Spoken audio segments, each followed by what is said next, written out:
gentlemen. Coach, if you can just please give us a brief summary of the match from your perspective.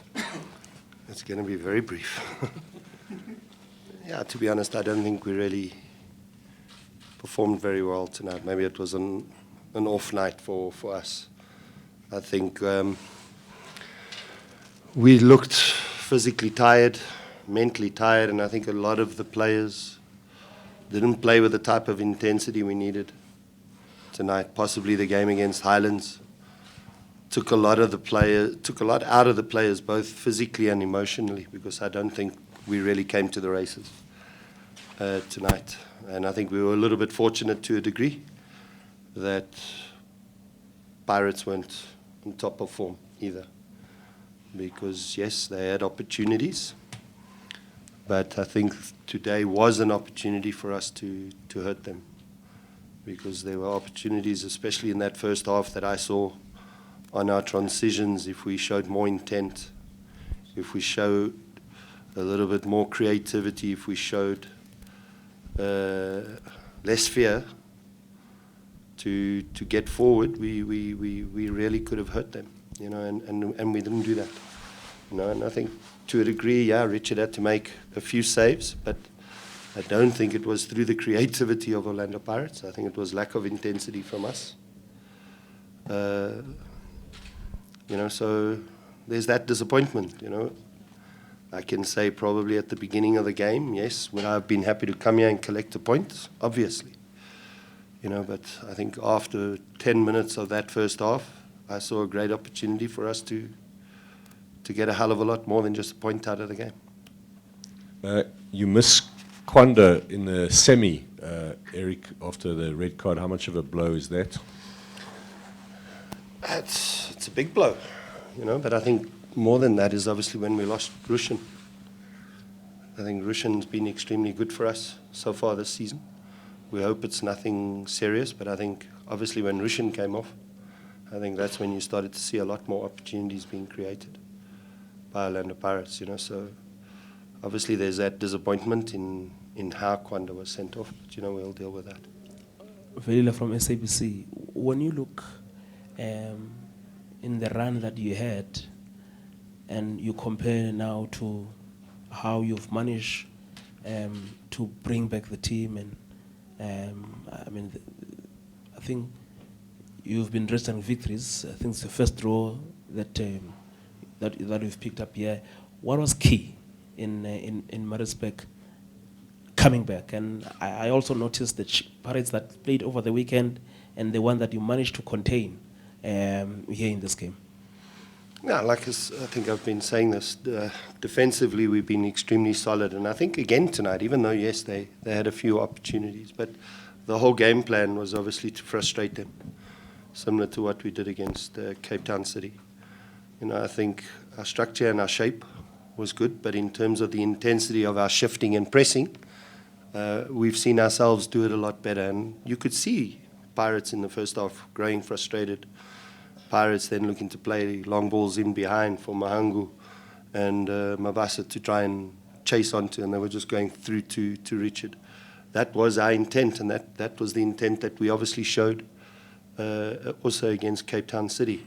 But I think defensively, that's what's been getting us obviously the positive results, you know. But I expected a bit more tonight. I expected us on the transition to be a lot more effective. I needed to see a higher intensity and players wanting to be brave and get forward and look to try and hurt them, especially on the transition or on the counter.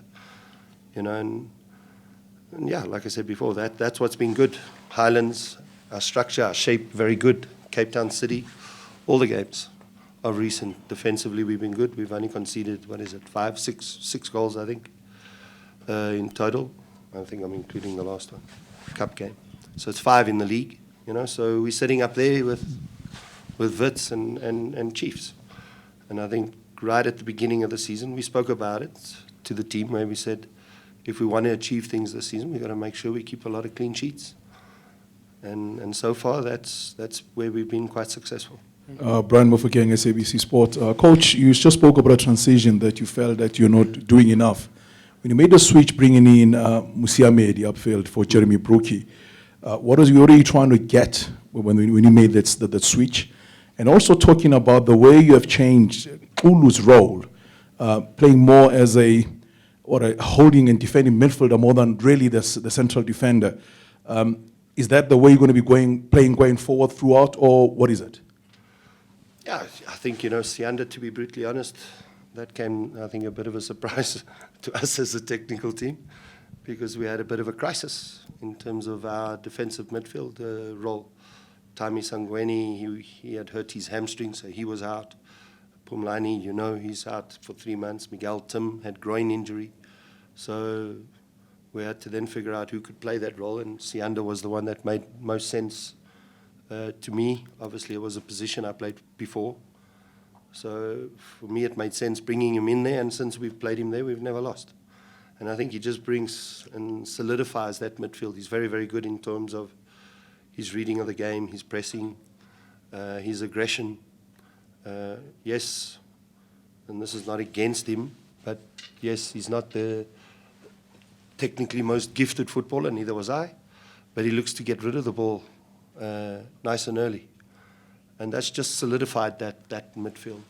Bringing on Judah when I brought him on, I said this before, that both teams played 120 minutes. The longer the game goes on 0-0, the more fatigue that's going to set in. We only made 3 changes. They made only 2 changes to their starting lineup. And this was an opportunity now to maybe to catch them on the transitions and the break with Judah up front. And we should have done that, especially when they were down to 10 and we had 11. That was a fantastic opportunity for us to go and do that, but we didn't. Like I said, unfortunately, we played on the back foot tonight. And whenever we did find Judah on a few occasions towards the end, the support wasn't there. Nobody was looking to get there and support him, Some needed to taste a little blood. Like, that's when you've worked really, really hard, and that you show that fatigue. I don't think the players wanted to taste that blood in their mouths tonight. Jeremy hasn't scored for Maritzburg this season. How important is it for you to keep faith in him, and how to keep feeling him without getting any results? And fans, we saw some days ago they were paying for his blood. How important is it for you to keep him in the starting lineup? And to Richard, you've been given a captain's role this season. How important is it for you? Because when chips were down, you were always positive that the team can always come back. How important for you for this team to do well, and considering that you might leave in the end of the season? Yeah, I think it's obvious. We brought Jeremy here to score goals, but he's part of our structure, our team, the way we want to play. And fact of the matter is, similar to what I said about Sianda, since I've started playing him the holding role, since Jeremy's been in the team, in the starting lineup, we haven't lost. So sometimes it's not only about the goals, it's also about what he's doing in order for us to collect maximum points. But I know that Jeremy, that's his main objective. He wants to score goals. He works extremely hard in training on that. Now it's also about applying himself. I thought first half he could have applied himself a little bit better. But realistically, again today, can we blame the striker? How many opportunities did we really create for Jeremy? We didn't do that. So pointing a finger at the striker would be entirely incorrect. If he was in situations that he was missing in front of goal, then I can start criticizing. But I can't criticize because he's not getting those opportunities. There was only one in the second half, if I remember, from a corner that he caught on a half volley. I think it was the only chance he had during the period that he played. So he'll keep working. We know what qualities he has. But again, like I said, we're winning with him. We haven't lost now since he's been in the team. Yeah, what I can say is that I would thank this man. He's a very wonderful man for having a trust in me that I can lead the team. But what I know is that the band is just a band to wear. So the most important thing is the whole team, the management and the playing body. Because it's just a band, everyone can wear it. But the most important thing is how the team will move on. And then I would say thanks goes to this man because he always be there for us. That's our leader, and then that's our captain. So this thing is just a band. So I won't say much about a band or captaincy, but the most important thing is the team, and then we are doing well. Richard, can you assure us that next week you will not play as well as you played today? And give us some thoughts about the game against Bafana, please. Yeah, it's a very good game to play Bafana. And then I know the qualities. They have a quality players. And then it's good to play big countries because Bafana is a big country. Not today. I remember previous years ago when I was watching this man against Ghana. So the vibe is always, it has been there for long. And then we know, like, we need to just take focus and then we think about the game. And then at the end of the day, we make sure we will make our country proud. But it's going to be a great game. What can you say about the current Black Stars team of Kwesiapia? I mean, if you look at the AFCON, maybe you didn't have one of the best AFCONs. You would have wanted to live later in the tournament, but I think you lost in the second round. That's when you got. What can you say about the current team, and how do you aim to bounce back? And also, do you think off the field you'll be boosted by the new change of leadership in Ghanaian football? And also, coach, let's just go back. If you can just remember some of your best matches against this Ghanaian team. I remember the 3-0 at FNB. Just to go back, and I'm not sure if you were beating them in Ghana. In Ghana, in the AFCON. Yeah. To tell us more about that game. I got sent off. Go first. What I can say is that we have a new team. I think 7 or 8 players, new faces. And then the captains, I always say, if you're a leader and then you don't have people to support you, it's just a band. You can't do anything alone. So it's a teamwork. So what you need to do is that we need to support the leader, because I always say, our this leader will come and leave.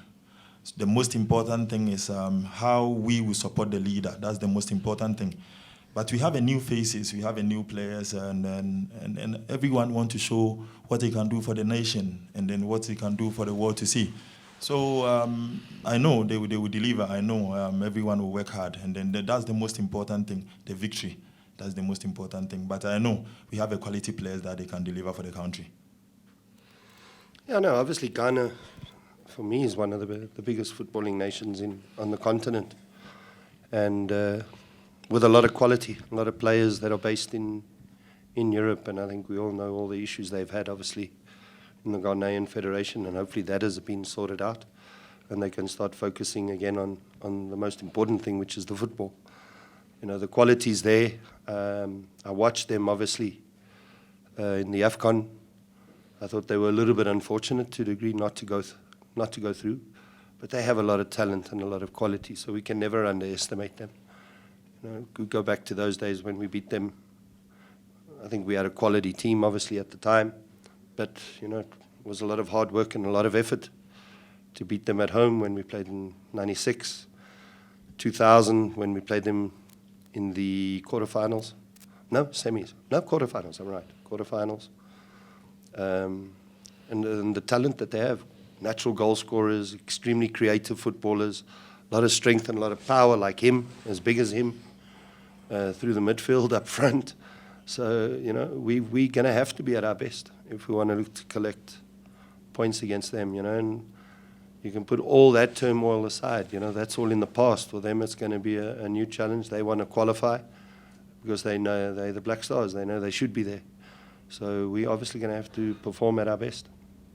When I look at, I will not say your steps in terms of coaching are similar or are the same as Rulani, but you both started having the title head coach at this club. What's your advice to him, especially during this time? A lot has been said about his start. I know it's unfair because he took the team to the AFCON Qualifier. I don't want to compare, but what would you say to him during the stage as he heads to his second Soweto derby this weekend? it's a difficult one, to be honest, because, you know, I don't know Rulani well enough to really even comment on him as a person. I know from obviously what people have told me that he's an extremely hard worker, which is what I was. I spent a lot of time through the youth, and I think that's obviously helped me in coming through the different levels. But obviously knowing where you are is very, very important. Being at a club like Orlando Pirates, expectations, demands, pressure, and being capable of dealing with that. I think that's very, very important, and then also not taking things to heart. Remain humble. Focus on what your primary job is, not focus on the secondary things, you know, and things that you have no control over. So I think that's the advice that I can give him. Just stay strong and deal with the pressure, because it's part and parcel of being a coach at Orlando Pirates.